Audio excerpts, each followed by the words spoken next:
Welcome to the Miracle You, guiding you on the journey towards finding passion and purpose, and how to discover, create, and live a life by your design. Whether your success has been plentiful or your missed opportunities have been overwhelming, we can help you become a more empowered, masterful person and show you how to share your gift with the world. It's time to inspire change from within with the host of the Miracle You, Vince Kramer.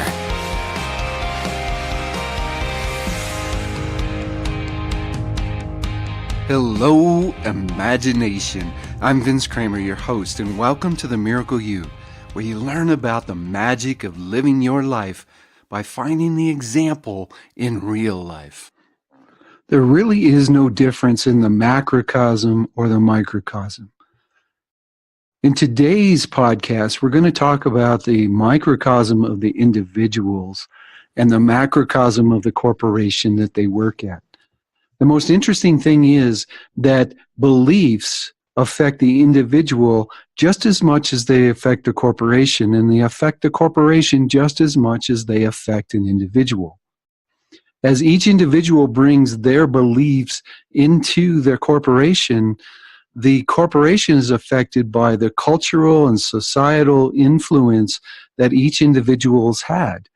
And if the overall culture of the corporation doesn't take into effect these differences and either train to the culture of the corporation or hire to the culture of the corporation, there can be conflict, there can be chaos. I've shared with you many times that our purpose is so important because when we're living on purpose, we're in alignment with who we are.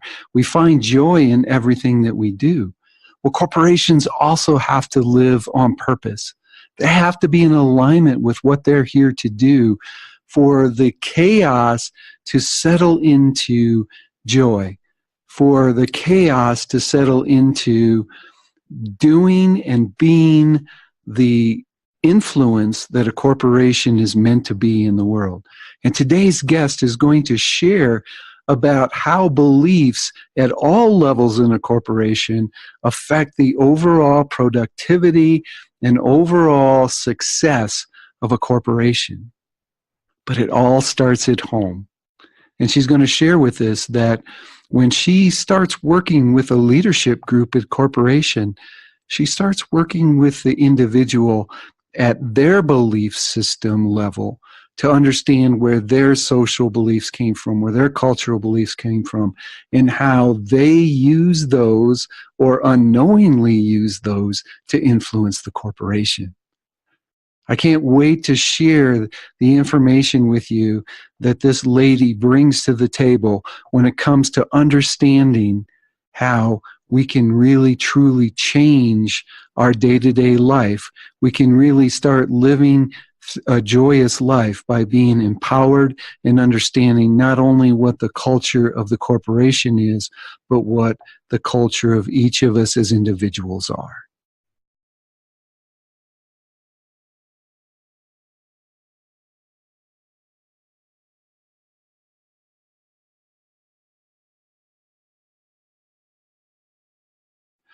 As a sociocultural anthropologist, Jenean Merkle Perelstein has studied behavior change across many different cultures. From the markets and prisons of India to the boardrooms of the United States, Jenean has learned and implemented change strategies that have saved lives and made fortunes. Jenean is the author and creator of Internal Alchemy, the Welcoming Abundance Blueprint, and Standing in Your Strength strategies, where she provides training to clients worldwide and certifies coaches to use her models for their own clientele. Looking at organizational culture through the eyes of an anthropologist, she sees the practices occurring outside of policy that often go unnoticed and hold organizations back from reaching their goals. Jenean passionately helps business professionals and organizations get out of their own way and become the powerful and recognized leaders that they are meant to be. Hello, Jenean. It is so great to have you here today. Are you ready to share the miracle of you with the imagination? Absolutely, Vince. I'm so thrilled to be here to do exactly that. Oh, and we're so excited to have you here. I can't tell you how much. You know, there's so much more to you than the short bio. Would you share a little bit with the audience so the imagination knows a little bit more about you and what you do? Sure. As an anthropologist, I've always been really interested in looking at the motivation behind why people do what they do based on what they're taught, what their culture tells them to do. And it's been interesting throughout my career to look at different kinds of cultures, whether that's our family, our country, our workplace, our school. They all shape us and they all inform our beliefs. And that has been it's led me down a fascinating path that gets me to where I am today. And I love it. I feel very blessed to be able to share this work with other people.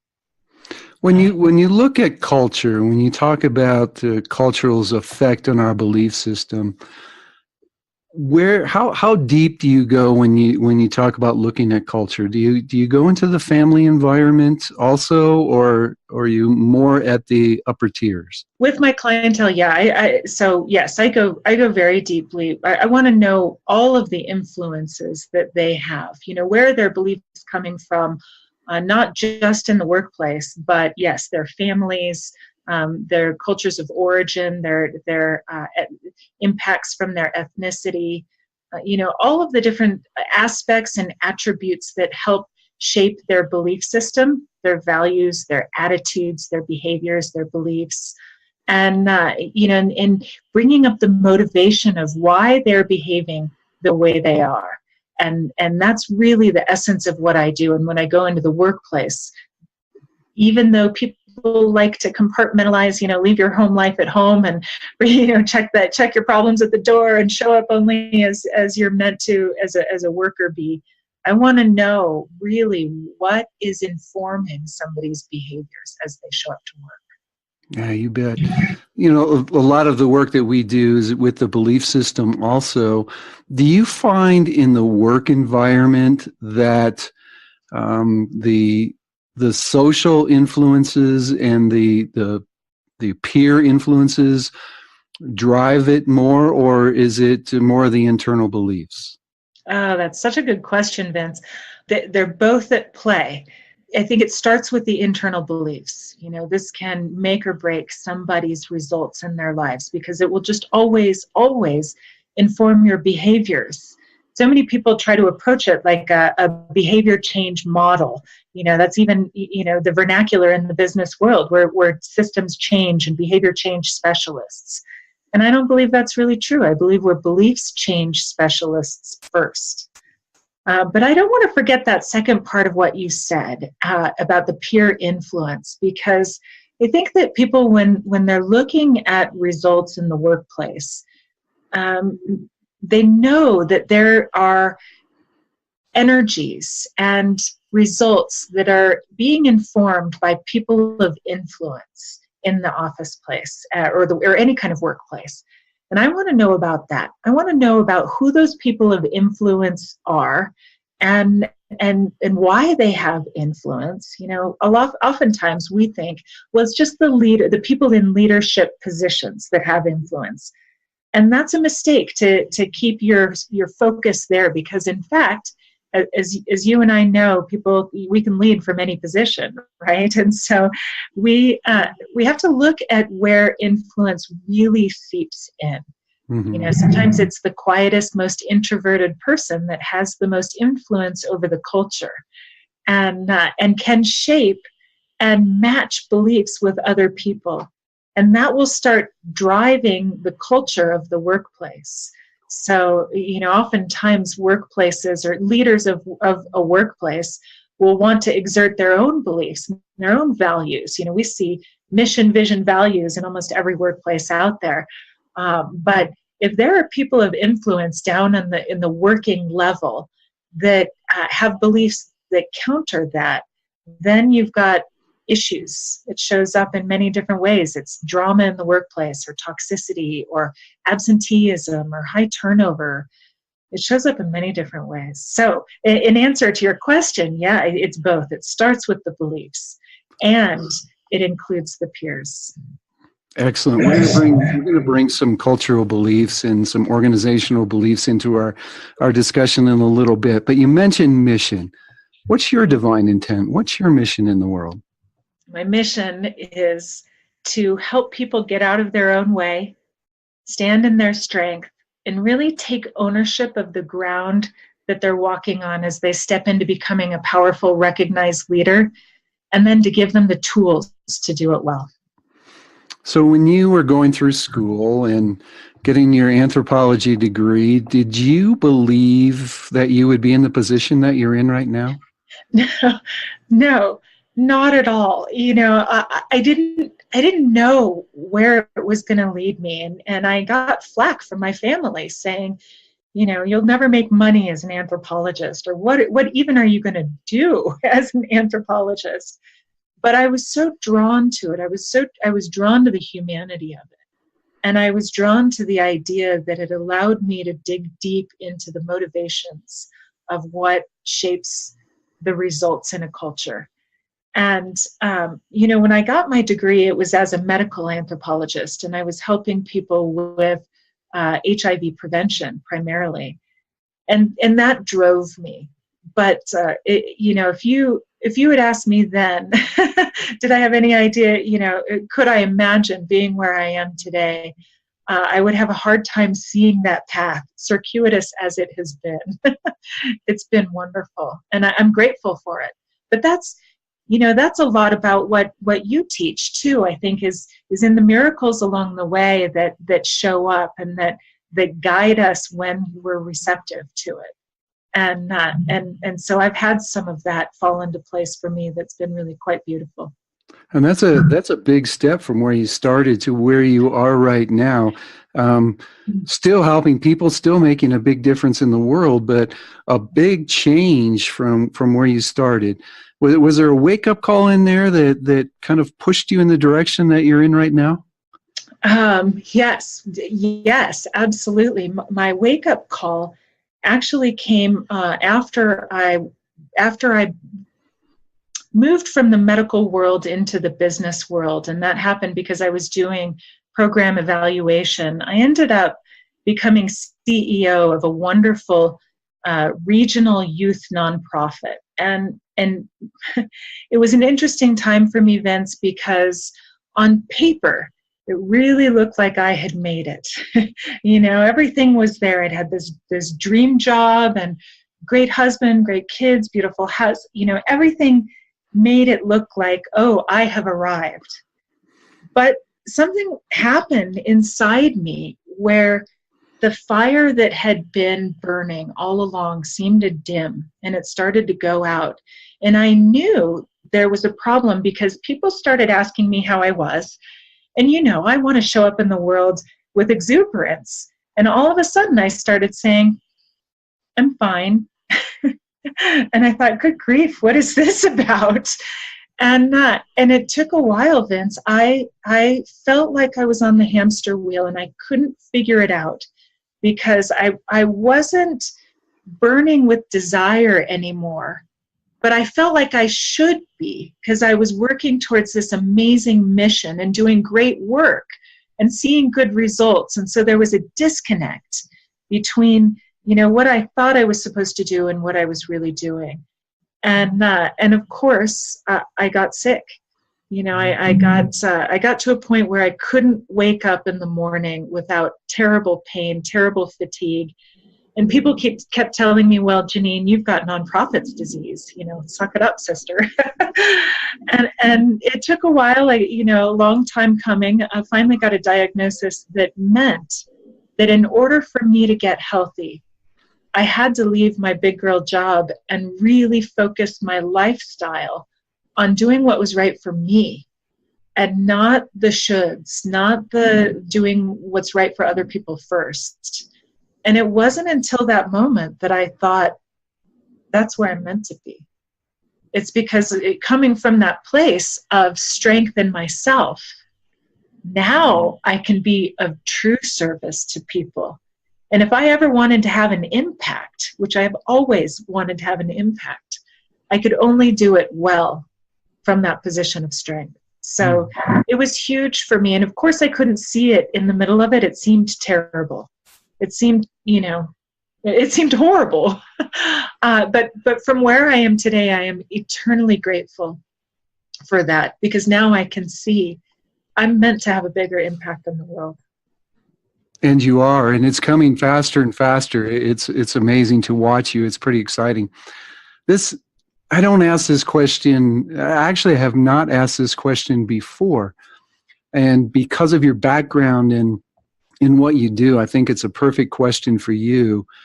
Where did your shoulds come from? I just got, like the evil chills going through me. My shoulds came from a very conservative family of business owners, who have always been very driven by position, or kind of the big access to resources, wealth, power, and prestige. So that's a big one for me. A lot of shoulds around that. It's such a good question, Vince. There are particular voices of influence in my brain from past teachers, and other adults, even friends' parents, who would say things to me about following a certain path that looked very straight and narrow. And my path has never looked straight and narrow. And so I always felt like if I wasn't on the straight and narrow path, I wasn't doing it right. Mm-hmm. And it's taken a lot of reprogramming for me to make sure that those voices don't come in, because they'll show up in ways that don't lead directly back to that path. They'll show up in ways like fear of scarcity, or fear of the unknown, and some other kind of wonky ways. But when I pull the thread on them, I can get back to those original shoulds. Right. Yeah. And that's the interesting thing. Everybody believes, well, I've done some reprogramming, or I've done some reframing, and I'm past everything. But a lot of those beliefs are buried pretty deep inside of us, and our body, with the chemical release and everything, helps bring them back up. Could you share one of your limiting beliefs from the past and how you reprogrammed or reframed it? Yes, absolutely. All right, let's see. A bugger for me is a scarcity belief that, if I have abundance in any area of my life, that I am prone to losing it. And this has been a pattern that has shown up in my, I've replayed it out like the obedient soul that I am over and over again. And I've done a lot of reprogramming on this. And I take a multi-pronged approach, and I love getting to teach this to other people, because it means that I'm working on it too. And I'm a work in progress. But I love the process of rewiring your brain through putting yourself into a meditative state, visualizing what it is that you want versus rethinking what you don't want, and then overlaying on that a level of a heightened sense of emotion to kick in, as you were saying, this biochemical response that allows for that so much more easily. And to have the discipline, going back to what we were saying before, to have the discipline to question my motivations with almost every action that I'm taking, and say, okay, am I being motivated because I'm inspired? Or am I being motivated externally by something that I feel like I should do that somebody else is expecting me to do? And if I'm not feeling even the slightest bit inspired, I really question whether or not that's the right thing for me. And it it seems as if that's the more difficult path, because it seems as if that path leads to inaction a lot. Mm-hmm. And that's true. But what ends up happening for me when I am disciplined with this process is that it's like the universe arranges itself to me, to fit me, instead of me arranging, me in my environment to fit the greater world around me. And that's it's work, but it's joyful. And you find that it works, and it provides more evidence that it's okay to keep going down that path. Wow. I agree with you so much. As you know, many people think, because of the company name Imagine Miracles and a lot of our basic programs, they believe that we just work with individuals, but we do a lot of business work, a lot of organization work, and even family work, very similar to yours. So what I wonder if you would just expand a little bit on how the collective conscious of a business is formed by individual beliefs and how that affects an organization moving forward. Oh, definitely. It's so good. So you have to start with the individual beliefs. We have these attributes that I mentioned before. We each have our own sets of attitudes, our own sets of behaviors. Of course, those are all informed by our beliefs and our values. And as individuals, we come to the workplace showing up with that. Now, the moment that we begin sharing those attributes with other people, we share attitudes, we share our behaviors, we share our beliefs, and we share our values. Now you have a culture. And so, in an organization, when you look at what are those attributes that are being shared that is making up the culture, and you look at what are the attributes that are desired from leadership that make up the culture that they would like, what is their ideal culture? And then what is their practiced culture? And then you look at that delta between the two. And typically, I highlight beliefs in this process deeply. I think that's where a lot of the change comes from. And a lot of the work really the good juicy work can be done, is to look at the delta between your ideal beliefs for operating a smooth running business and your practiced beliefs from the people who show up there every day and give of themselves. And when you can shorten that gap, that's when you can raise productivity and profitability and ultimately positivity, which is what gets people singing in the shower in the morning.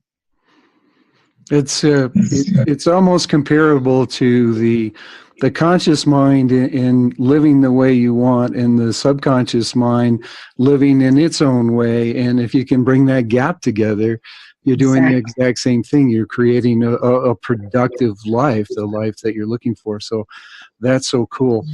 Where do you find your biggest challenges as you're going through these belief exercises in organizations?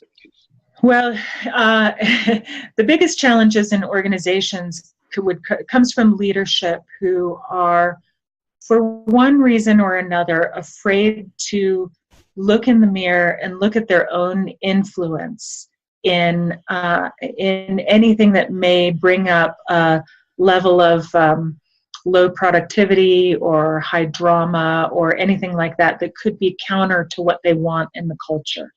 And so resistance will come from somebody who's not open-hearted to change, because change doesn't come by asking people to change.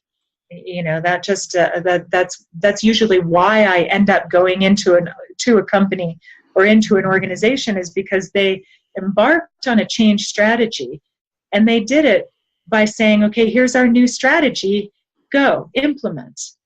But they never recognized that people aren't loyal to strategy. They're loyal to their culture. And so unless they change on the level of their culture, that change doesn't stick. They'll revert back to their old beliefs, and they'll revert back to their old patterns. And the workplace and the change that has to happen in the workplace has to have buy-in from all levels. And so I would say if there's resistance, it comes from that buy-in. Okay, that makes a lot of sense.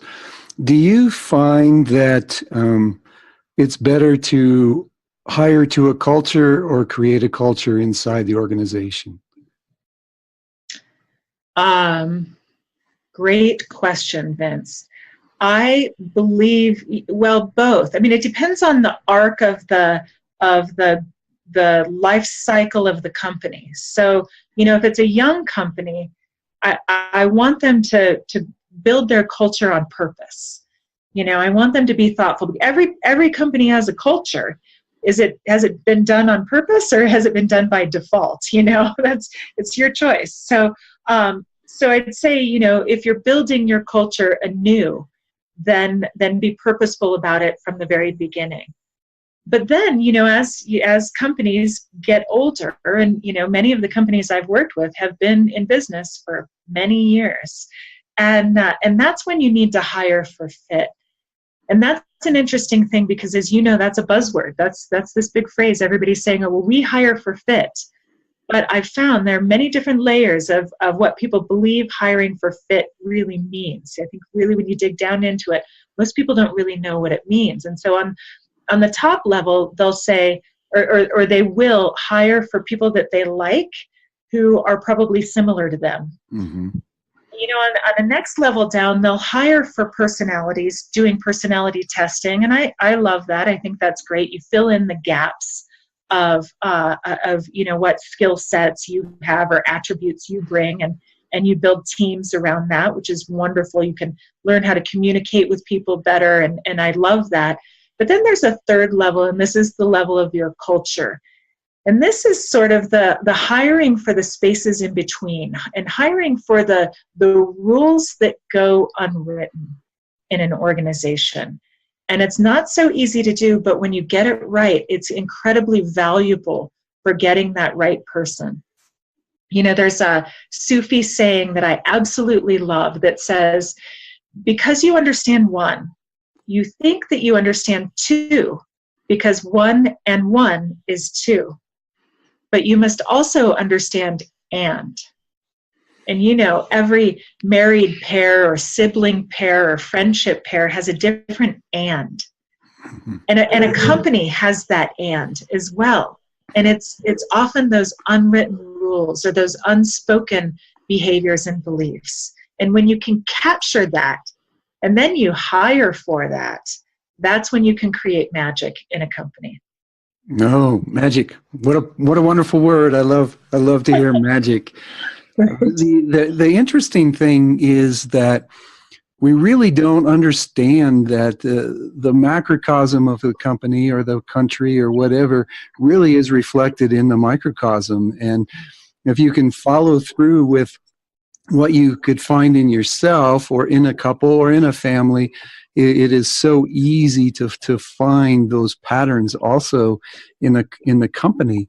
You mentioned purpose, and one of the things that I have found is, yes, we have vision statements and we have mission statements, but really getting down to what's the purpose of the company, and how is the purpose going to be given to society really affects a lot of things. And just like individuals, we don't know our purpose. How can we build ourselves, and how can we build our organizations to live on purpose? So I really appreciate you bringing that out. That's huge.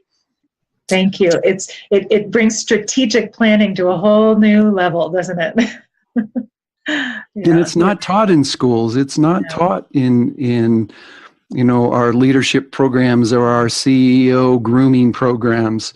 It's not taught, and we are becoming such a heart-based world, if people realize it or not. And the connection of energies is so important that what you're doing is absolutely amazing, and it's really going to open the doors for a lot of things. And once companies start finding this, Especially, I know you're working with some pretty big corporations out there, which is really, really cool. And, the next step is government, actually. So I can't wait to see where that goes. Right.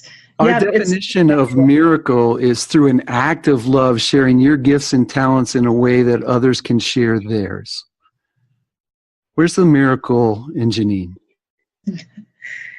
the miracle for me, and it brings up so much emotion just talking about it, is in that place of helping the individual within the system, and and helping them do all of those things that I talked about with my purpose: get out of their own way, stand in their strength, really take ownership of what they're meant to be doing, to help them do that, but to help them within the system. One of the big miracles that drive me into my being is this idea that with organizational structures, it's everyone. It's not just the people at the top. I mean, I've been doing executive coaching for years and years, and I love it. But now I'm having an opportunity to work with people on the very ground level. I'm working with janitors who have an opportunity to feel empowered when they come to work in the morning. And that feeds me. Bringing those two layers together into an understanding that they're all part of this system. This is my miracle. This is my place of expansion in the world. It's where I want to drive. It's where I want to go. Systems are made from individuals, not the other way around. Individuals aren't made from systems. It even goes back to the quantum physics and the Newtonian physics world. It's the energy that creates the parts and pieces of the Newtonian world. And we're just starting to get that, and you're really bringing that whole thought process and that whole understanding into organizations. It's it's the energy of the organization that's truly going to make a difference as they move forward, and it's not changing a part here or a piece there. It's changing the energy of the organization. So that's so cool. That's giving me goosebumps now. I'm pretty excited about it. Could you share something that you haven't shared with anybody else yet on where your next step is? What are you going to bring to the world next? I want to create a movement where people love to come to work. I read a statistic recently that said 85% of Americans don't want to come to work in the morning. And that frightens me. It frightens me for our whole society, and it's not just in America, it shows up globally. And I want to create a movement where it no longer is okay going to work unhappy, where we're all singing in the shower in the morning, and we're all delighted to be part of the systems that take care of us. And so therefore we take care of the systems. And I think it's possible. I think that we're on the forefront of a new understanding. You were talking about the difference between Newtonian physics and quantum physics. And if you look at bureaucracies and workplace structures, they were built on kind of Newtonian ideas and understanding of the way the world operates. But when we advance that and we start looking at a more organic growth structure, now we're capable of bringing a level of happiness and joy into the workplace that we maybe haven't seen yet. And so where I'm going, I want to shepherd this movement into the workplace to build a level of happiness that we are not seeing today. Oh, so awesome! You got an ally here. I want to see people find their joy in everything that they do, because we are living our purpose in every single thing that we do every day. And it's in finding that really opens the world up to us. So you got an ally here, and the Miracle You is about that, actually. We're trying to get the word out and help people see that in finding the joy in you that's going to create the joy around you, and that energy and that vibration is just going to keep bringing others into the fold. So I'm so excited. I'm on board with you. I can't wait. I know we're going to be doing some things in the future, and I can't wait for that. But I love watching what you're doing, and the most exciting thing, and I want to share this with the imagination, the most exciting thing is to watch the doors open for you because you found your purpose. You are living what you're here to live, and I'll tell you, imagination, these doors are opening for Jenean, and it's just awesome. And she's going to create a movement. I can feel it coming, a movement that's going to make a difference in all our lives in many ways. But as she said, it all starts inside, and that's what we're here for you today, to help you, find those starts inside of each one of you. Could you give us, usually at the end, I ask for a couple parting pieces of guidance. Could you share 2 or 3 things that people could use to help them through that process of getting to know themselves and learning their beliefs and really stepping forward into their next avenue of life? Yes, I'd love to. I want to give an exercise, kind of a journaling exercise that takes a minute to do, but is so worthwhile. I want for your listeners to write down in length their attitudes, behaviors, beliefs, and values about different areas of your life. And I'm going to give those to you now. But it's your attitudes, behaviors, beliefs, and values. Write out a section of each of these in these areas. And the first one is your career and your relationship with finances and the way that you bring the value and money into the world.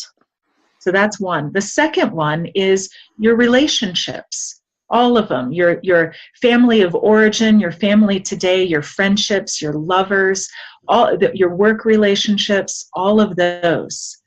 The third area is your physical body. How you show up with your sleep and your nutrition and your activities. And then the final one is your spiritual self, and that includes the professional and personal development and growth that you do.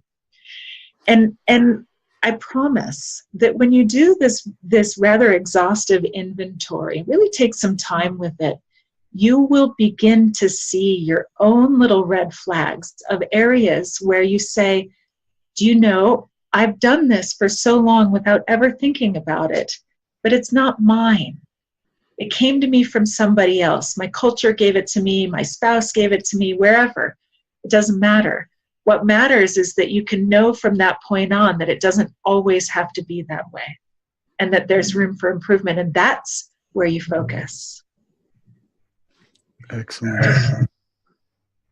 We'll make sure that information gets on the show page so everybody got that to follow through with. We really appreciate that very much. What's the best advice that you were ever given? In a very difficult time in my life, I took a walk with a dear mentor of mine at the time, and she stopped me and grabbed my hands, and she looked me in the eyes, and she said, Jenean, it's time for you to stand in your strength. And do you know, today my signature product is called Stand in Your Strength Strategies. And I took ownership of it. When she said that to me, it's bringing tears to my eyes just talking about it. Because I realized it was a choice. I had been living in this kind of victimhood story ownership until that moment when she invited me to stand in my strength. And I thought, oh yeah, oh right, I get to do that if I want to. And so now I want to invite everybody else to do that too. Awesome. So beautiful. I know there's a lot of people out there that want to know more about you, more about what you do. How can they get in touch with you? standinyourstrength.com. There's a perfect lead in, right? My website is standinyourstrength.com, and they can learn more about me there. They can contact me through there, and I would love to share more of this journey with any of you. Thank you. All right, so standinyourstrength.com. That'll show up on the show page also. There'll be a few other ways to get in contact with Jenean on the show page. I want to thank you for being here today. I didn't have nearly enough time. I could have gone on for another hour, but thank you for sharing what you did. We're so in alignment with what we're all about and the direction that we would like to take the world. So it's exciting for me to hear another aspect of it, another side of it, another way to look at it. You know, I grew today, and I really appreciate you coming on to give me an opportunity to grow and to look, like I said, look at things from a little bit different perspective.